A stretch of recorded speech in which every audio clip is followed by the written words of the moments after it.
بسم اللہ الرحمن الرحیم۔ السلام علیکم پیارے دوستو، پیش خدمت ہے عمران سیریز کا انتہائی ایکشن سسپینس سے بھرپور ناول زہریلا حصار مکمل ناول تیسرا حصہ۔ تو چلیے دوستو ناول شروع کرتے ہیں، لیکن اس سے پہلے آپ سب دوستوں سے گزارش ہے کہ اردو صفحہ چینل کو لازمی سے سبسکرائب کر لیں اور بیل کو ضرور پریس کر دیں۔ رایت آہستہ آہستہ اپنے سفر طے کر رہی تھی۔ عمران الجھا ہوا تھا، ابھی تک موقع ہی نہیں ملا تھا کہ وہ ان حالات پر غور کرتا۔ وہ دونوں کم بخت بہت ہی شاطر لوگ تھے، اور حقیقت یہ ہے کہ ان کی مستعدی اور مہارت بتاتی تھی کہ وہ اسرائیلی سیکرٹ ایجنسی کے بڑے عہدے دار تھے۔ اب اس نے ایک بار پھر سفیان عزیزی کے بارے میں سوچا، جس کی لاش بے گور و کفن بڑھی ہوئی تھی، لیکن رات اتنی گہری ہو گئی تھی کہ کوئی بات سمجھ میں نہ آئے۔ تاہم عمران نے اپنے طور پر اپنا فرض پورا کرنا ضروری سمجھا۔ وہ آہستہ آہستہ اس سمت بڑھنے لگا جہاں سفیان عزیزی کی لاش پڑی ہوئی تھی۔ لڑکی ابھی تک تو اس کے لیے ضرر رساں ثابت نہیں ہوئی تھی، لیکن عمران بھروسہ نہیں کر سکتا تھا، چنانچہ وہ اس کی جانب سے پوری طرح متحد تھا۔ لڑکی نے آہستہ سے کہا، میں اس قدر تھک گئی ہوں کہ دل چاہتا ہے یہیں لیٹ جاؤں۔ چلتی رہو، عمران بے رحم لہجے میں بولا۔ بہرحال پھر وہ سفیان عزیزی کی لاش کے پاس پہنچ گیا۔ چاندنی اس لاش پر مرکوز تھی۔ وہ گدھ رات ہونے کی وجہ سے اپنی کمین گاہوں میں چلے گئے تھے، جو شاید اس لیے فضا میں منڈلا رہے تھے کہ انہیں تازہ گوشت کے مل جانے کا یقین ہوگا، لیکن عمران کے وہاں پہنچ جانے کے بعد اور پھر رات ہونے کی وجہ سے ان کی دال نہیں گل سکی تھی۔ سفیان عزیزی کی نیلی آنکھیں، اس کا دلکش وجود اب بھی عمران کے ذہن میں تھا۔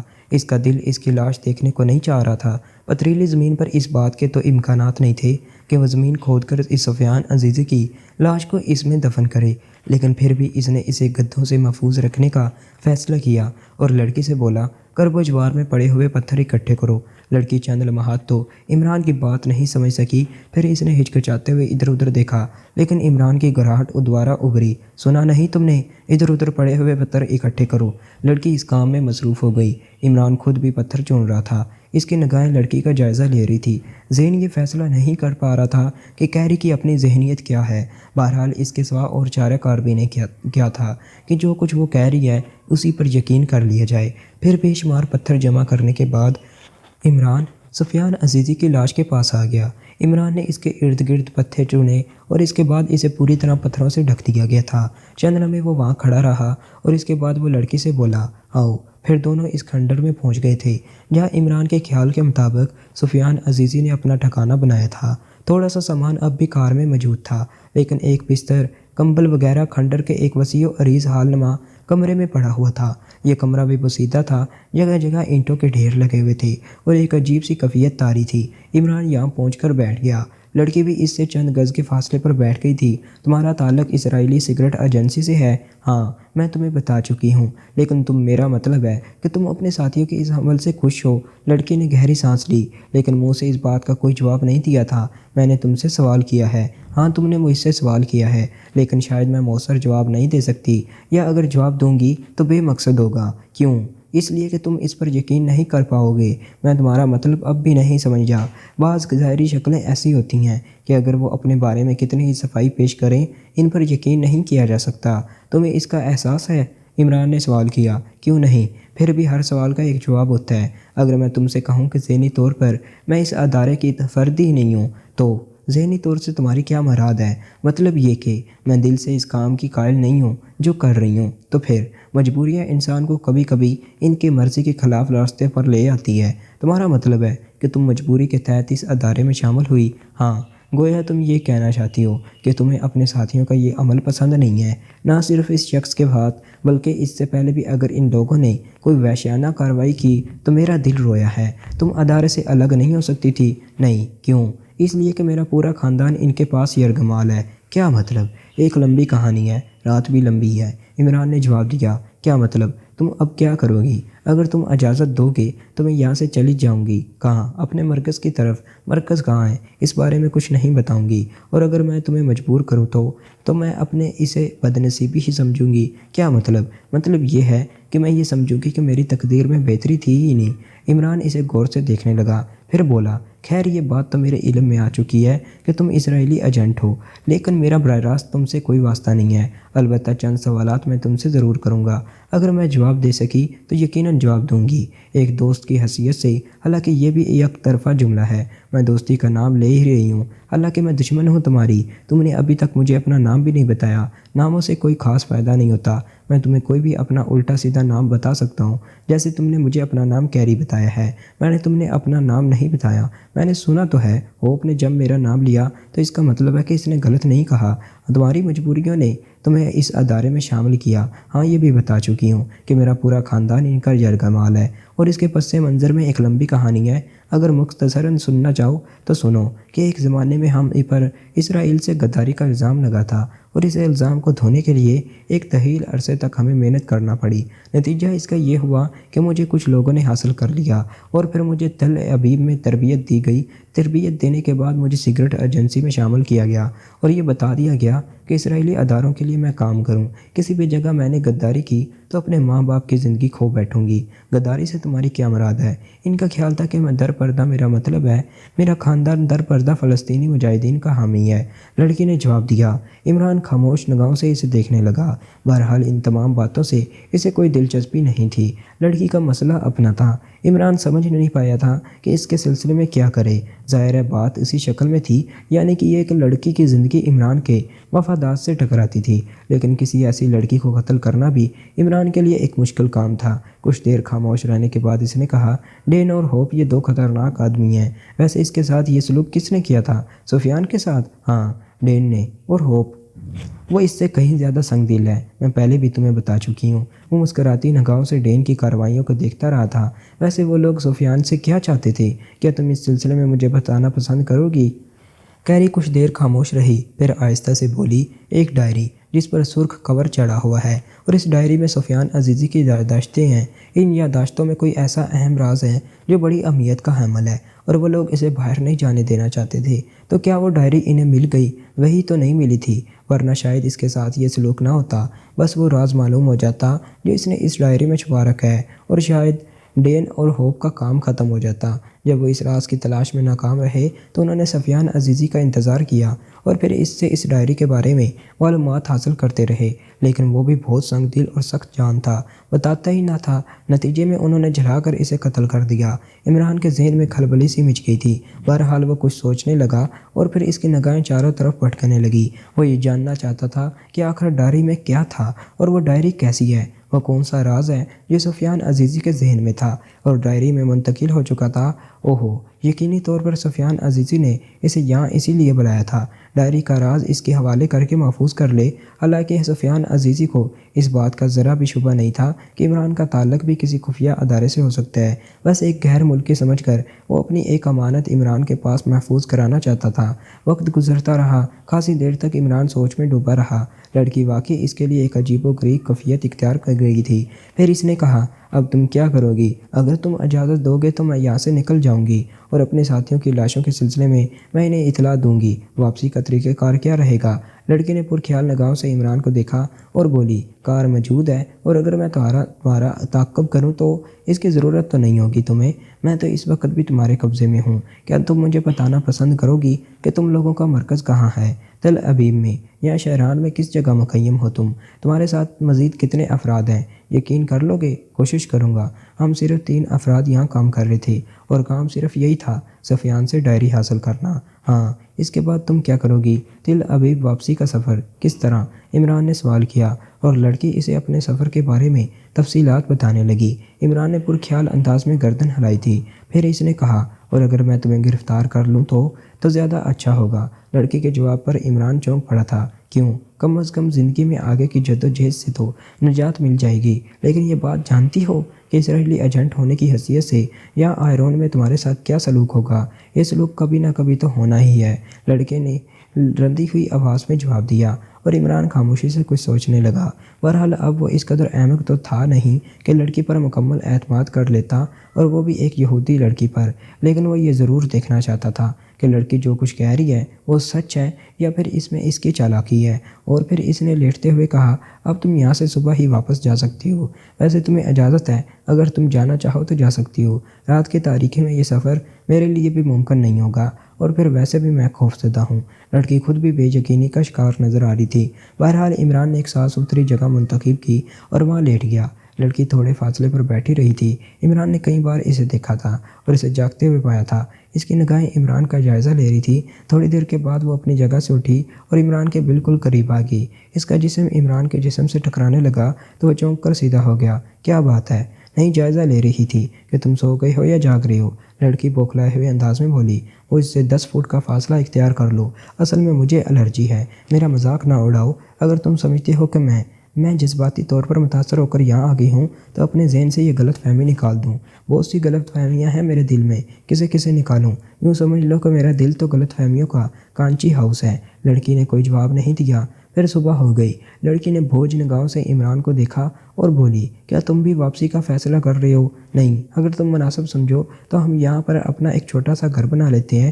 وہ جو کہتے ہیں نا کہ دور افق پر، لیکن ہم افق کے نیچے ہی گھر بنا لیتے ہیں۔ ویسے اس ڈائری کے سلسلے میں کچھ کرنا ہوگا۔ میں یہ بھی نہیں چاہتا کہ وہ تم لوگوں کے ہاتھ لگے، کیونکہ بہرحال تمہارا دوسرا مشن یہاں کام کرے گا، اور کون کہہ سکتا ہے کہ اب تک تم نے جو کچھ کہا ہے وہ سچ ہو۔ پھر عمران چاروں طرف دیکھنے لگا۔ اس نے اپنے طور پر یہ سوچا کہ اگر وہ خود کوئی ڈائری چھپانے کی کوشش کرتا تو کہاں چھپا سکتا تھا کہ دشمنوں کے ہاتھ نہ لگتی۔ نگاہیں چاروں طرف بھٹک رہی تھیں۔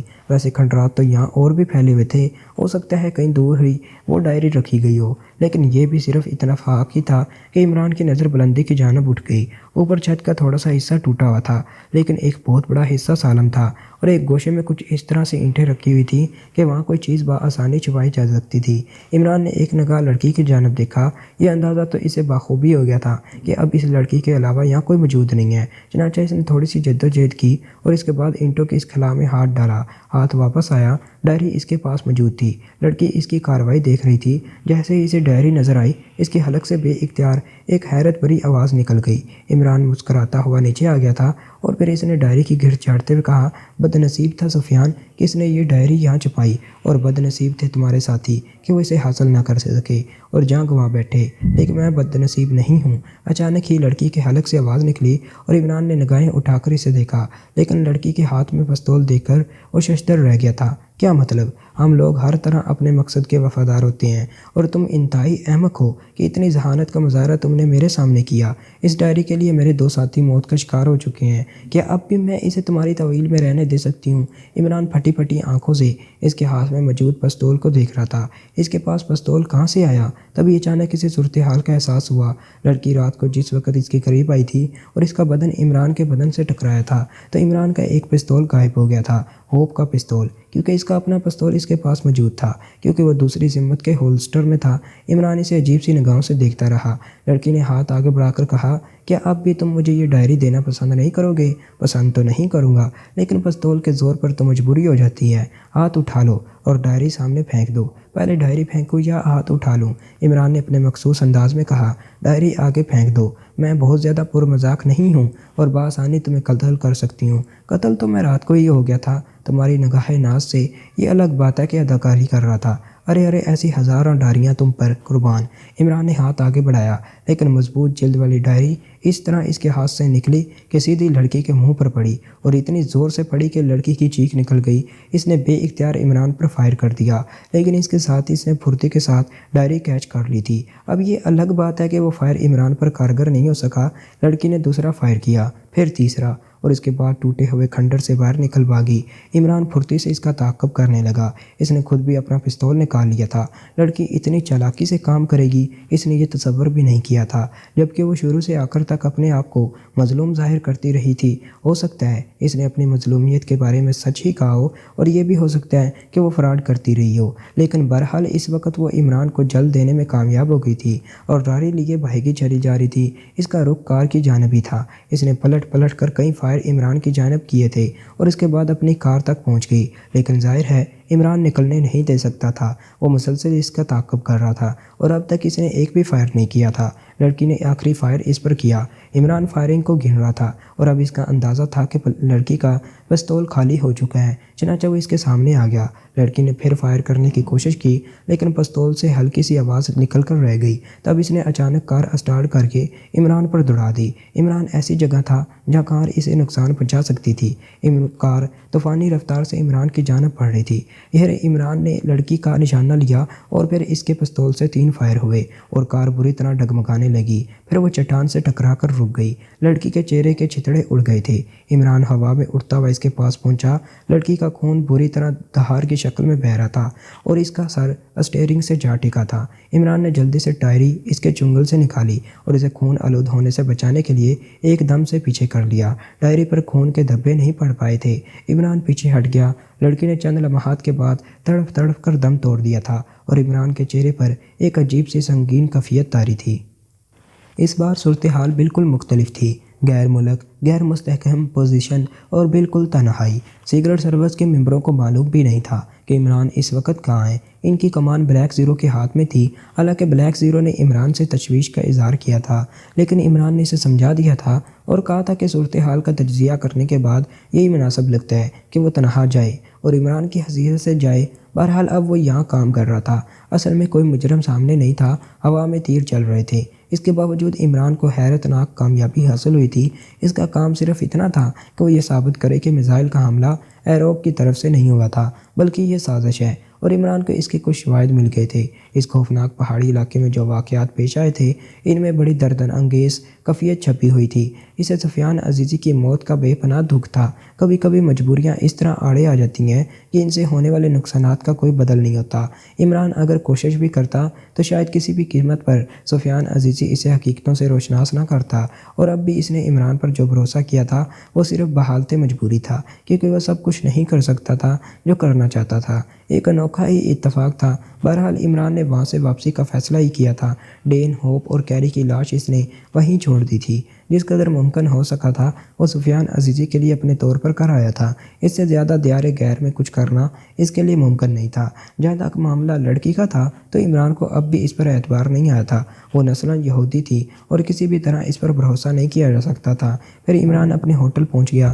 جمشید صمدانی یا وہ لوگ جو عمران کو یہاں امداد فراہم کر رہے تھے، کسی کو بھی نہیں معلوم تھا کہ عمران کیا کچھ کر آیا ہے۔ بہرحال تمام امور سے فارغ ہونے کے بعد اس نے وہ سرخ ڈائری کھول لی اور اس کے پہلے صفحے پر نگاہیں دوڑانے لگا۔ عربی زبان میں ایک مکمل تحریر تھی جس کی کیفیت اسفانی تھی۔ لکھا تھا، فلسطین کے سینے پر جو ناسور نمودار ہوا، اس کے محرک کون کون لوگ تھے؟ اس کے بارے میں دنیا بہت طویل بحث کر چکی ہے، لیکن اس کے نتیجے میں ان بے گناہوں کو جو نقصانات اٹھانے پڑے جن کا تعلق کسی بھی فیصلے سے نہ تھا، اس کی مثال ممکن نہیں ہے۔ میں تذکرہ کر رہا ہوں اس اجڑی ہوئی بستی کا جو میری اپنی بستی ہے۔ ویسے تو اسرائیل کی چہرہ دستیاں نچانے کتنے بڑے علاقے میں پھیلی ہوئی ہیں۔ اجڑی ہوئی بستیاں، جلے ہوئے کھیت، ٹوٹے ہوئے مکانات جن کے درمیان گوشت نیچی ہوئی اور اوندھی سیدھی پڑی ہوئی لاشیں، اور ان لاشوں کے گرد اداس بیٹھے لاگر کتے جو ان لاشوں کے جسموں کا گوشت چٹ کرنے کے بعد اب فاقوں کے علاوہ اور کچھ نہیں کر سکتے تھے، یا پھر اپنے ہی کسی ساتھی کی موت کے منتظر جو بھوک سے دم توڑ دے اور اپنے دوستوں کے لیے تھوڑی سی غذا کا بندوبست کر دے۔ انسانوں اور کتوں کی آپس میں گڑمڑ ہڈیاں جن میں کوئی فرق نظر نہ آئے، یہ تھے یہودی دلیروں کے سنہری کارنامے جو فلسطین کی بستیوں میں جگہ جگہ نظر آتے تھے۔ یہودی سیلاب ان بستیوں کو تاراج کرتا ہوا نہ جانے کہاں کیا کر رہا تھا، اور ان کے خالق انہیں مبارکباد دیتے۔ وہ خوشی سے پھولے نہیں پاتے۔ میں جس حسین بستی کا ذکر کر رہا ہوں وہ اونچے نیچے سرسبز گھاس سے لدے ہوئے ان پہاڑوں کے درمیان آباد تھی، اور کبھی یہ بستی بہت خوبصورت تھی۔ اس میں کبھی زندگی کی چہل پہل تھی، لیکن اب وہ دوسرا ہی منظر پیش کر رہی تھی۔ گولہ باری سے اجڑے ہوئے مکانات اور ان سے اٹھتا ہوا لاشوں کا تعفن۔ دیکھنے والے کی نگاہیں اسے دیکھ کر یہاں ہونے والی داستان سے پوری طرح آگاہ ہو جاتی تھیں۔ ان تباہ شدہ بستیوں میں کبھی کبھی زندہ افراد بھی پوشیدہ مل جاتے، اور اسرائیلی فوجی دستے ان کے ساتھ بدترین سلوک کرتے تھے۔ جس بستی کا میں تذکرہ کر رہا ہوں، اگر ایک نگاہ اس پر ڈالی جائے تو اس میں ایک بھی زندہ انسان نظر نہیں آئے گا۔ البتہ ان لاشوں کے نزدیک گھومتے ہوئے آوارہ کتے ان لاشوں کی کہانی انسانوں کو دکھا سکتے ہیں۔ اسرائیلی سپاہی اس طرح سے گزرتے تو یہ کتے اپنی جگہوں پر پوشیدہ ہو کر انہیں اس طرح دیکھتے کہ شاید وہ کھانے پینے کی کوئی چیز پھینک دیں۔ آخر وہ بھی انسان ہیں، ان انسانوں کی طرح جو ان کے قریب مردہ پڑے ہیں۔ یہ بھی تو کبھی انسان ہی تھے اور ان کتوں کو کھانے پینے کے لیے دیتے تھے۔ انسان تو سب برابر ہوتے ہیں، لیکن اسرائیلی سپاہیوں کی بے اعتنائی دیکھ کر ان کی آنکھوں کہ اداسی کچھ اور بڑھ جاتی۔ وہ شخص جو اسرائیلی دستے کا انچارج تھا اور جسے یہاں کے حالات سنبھالنے کی ذمہ داری سونپی گئی تھی، ایک انتہائی خوفناک آدمی تھا۔ کچھ ہی وقت پہلے اس بستی کو تباہ و برباد کیا گیا تھا، اور جب انچارج نے یہاں کا رخ کیا تو اسے اپنے ساتھیوں پر غصہ آنے لگا جنہوں نے اس بستی کو مکمل تباہ کر دیا تھا۔ کم بختوں نے تفریح کے لیے کوئی چیز نہیں چھوڑی تھی۔ اس وقت بھی وہ بستی کا جائزہ لے رہا تھا اور برباد شدہ بستی کے ایک ایک تباہ شدہ گھر میں جھانک رہا تھا، یہاں تک کہ وہ آخری سرے سے بھی نکل آیا اور اب اس دستے کا رخ ان پہاڑیوں کی طرف تھا جہاں اسے پوزیشن سنبھالنی تھی، کیونکہ فلسطینی گوریلے جگہ جگہ ان کی راہ کاٹ رہے تھے۔ کچھ وقت کے بعد وہ تیز تیز قدموں سے چلتے ہوئے پہاڑوں پر پہنچ گئے۔ چاروں طرف سبزہ بکھرا ہوا تھا۔ سامنے ہی ایک حسین آبشار گر رہا تھا جو ایک چھوٹی سی ندی کی شکل میں پہاڑیوں کے گرد چکر لگا کر کہیں دور نکل چکا تھا۔ بلندی سے دیکھنے پر یہ ندی کسی حسین دوشیزہ کی سرائی دار گردن میں پڑی ہوئی چاندی کی ہنسلی نظر آتی، لیکن انچارج کو یہ منظر بالکل پسند نہیں تھا۔ اس کا موڈ بہت خراب تھا۔ اس کے ساتھی اپنی اپنی گنیں رکھ کر وہاں مورچے بنانے لگے۔ چھوٹے چھوٹے پہاڑی پتھروں کو چن کر یہ مورچے بنائے جا رہے تھے۔ وہ سب برق رفتاری سے اس کام میں مصروف ہو گئے اور انچارج ایک پتھر پر بیٹھ کر دوربین سے چاروں طرف دیکھنے لگا۔ پھر اچانک اس کی نگاہ ندی کے کنارے پر پہنچی جہاں کوئی شے متحرک تھی۔ اس نے جلدی سے دوربین کے لینس درست کر کے اس متحرک شے کو شیشوں کی گرفت میں لے لیا، اور پھر اس کی خوشی کا ٹھکانہ نہیں رہا۔ وہ ایک ذوق خیز لڑکی تھی۔ دور ہی اسے دیکھنے سے اندازہ ہوتا تھا کہ خوبصورت ہے۔ ندی کے کنارے بیٹھی چلو سے پانی پی رہی تھی۔ انچارج دبی دبی مسرت آمیز آواز میں چیخا اور اس کے ساتھی کام چھوڑ کر اس کے قریب پہنچ گئے۔ دوڑو، دیکھو، ندی کے کنارے مختلف سمت سے جاؤ، وہ ایک لڑکی ہے، نکلنے نہ پائے۔ اس نے بے ربط انداز میں اپنا مقصد انہیں سمجھایا اور اس کے ساتھی بھی گردنیں اٹھا کر دیکھنے لگے۔ پھر انہوں نے بھی لڑکی کو دیکھ لیا۔ دوسرے لمحے وہ چاروں طرف بکھر گئے اور لڑکی کو گھیر لینے لگے تاکہ وہ نکلنے نہ پائے۔ وہ پہاڑوں کے گرد پتھروں سے گرنے سے روکتے جا رہے تھے تاکہ لڑکی ان کی آواز سن کر چوکنی نہ ہو جائے۔ یہاں پہاڑیوں میں چاروں طرف غار بکھرے ہوئے تھے۔ اگر وہ کسی غار میں گھس گئی تو اسے تلاش کرنا مشکل ہو جائے گا، اس لیے وہ اسے ہوشیار ہونے کا موقع نہیں دینا چاہتے تھے۔ انچارج خود بھی ان پتھروں کی اوٹ لیتا ہوا اس کی طرف بڑھ رہا تھا۔ وہ لڑکی ان کی آمد سے بے خبر تھی۔ اس نے اپنے آپ کو سنبھال رکھا تھا اور اپنے چہرے اور گردن کے دوسرے حصے صاف کر رہی تھی۔ انچارج ہوس نگاہوں سے اسے دیکھ رہا تھا۔ پھر وہ لڑکی کی طرف دوڑنے لگا اور چند لمحوں میں اس کے سامنے پہنچ گیا۔ اس کے ساتھی نے بھی لڑکی کے پاس پہنچنے میں دیر نہیں لگائی تھی، اور اب لڑکی بہری بھی نہیں تھی کہ ان کے ہارن نہ سن لے۔ اس نے خوفزدہ ہرنی کی طرح گردن اٹھائی اور انہیں اپنے سامنے دیکھ کر سہم گئی۔ پھر اچانک اس نے ایک لمبی چھلانگ لائی، لیکن جس طرف وہ گئی تھی اس طرف بھی ایک اسرائیلی سپاہی موجود تھا۔ چنانچہ وہ دوسری جانب، لیکن سپاہیوں نے اب اس کے گرد حلقہ بنا لیا تھا، اور بہت جلد لڑکی کو اپنی بے بسی کا احساس ہو گیا۔ تب وہ ایک طرف کھسکنے لگی۔ اس نے دونوں ہاتھ اپنے سینے پر رکھے ہوئے تھے۔ پھر ایک وہ چٹان سے جا لگی۔ تب انچارج اور اس کے ساتھی آگے بڑھے۔ اب لڑکی کے لیے راہ فرار نہیں تھا۔ دفتن لڑکی کے حلق سے ایک زوردار چیخ نکلی، بچاؤ بچاؤ! اور اسرائیلی سپاہی جو بدمست ہو رہے تھے چونک کر رک گئے۔ یہاں ان پہاڑوں میں کون ہو سکتا ہے جو اس کی آواز سن کر اسے بچانے کی کوشش کرے گا؟ چاروں طرف کا جائزہ لیا اور کرب و جوار میں کسی کو نہ پایا۔